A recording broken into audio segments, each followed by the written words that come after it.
Sino yung madalas umorder ng gantong klaseng sopa sa isang sikat na fast food? Madali lang pong gawin yan. Tara, umpisahan na po natin.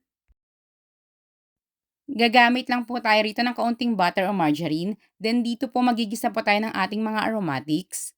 Sa atin pong mga sahog, pwede pa po kayo maglagay rito ng chicken dahil hindi po available sa akin. Ham na lang po yung aking ilalagay. Maglalagay rin po tayo rito ng carrots na hiniwa lang po natin ng pa-cube na maliliit at ng corn. May mga carrot and corn na po na ready to use na nabibili po sa mga convenience store, pwedeng din po yung inyong gamitin. Ginisa lang po nating mabuti, then nilagay po natin yung ating macaroni.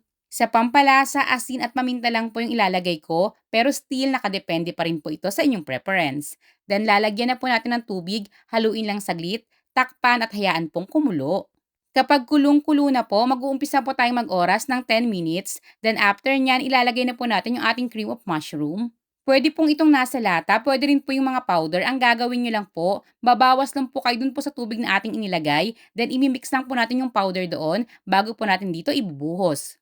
Naglagay na rin po tayo rito ng gatas, then ganun po uli. Kapag kumulo na po uli ito, mag-uumpisa po ulit tayong mag-oras ng 10 minutes.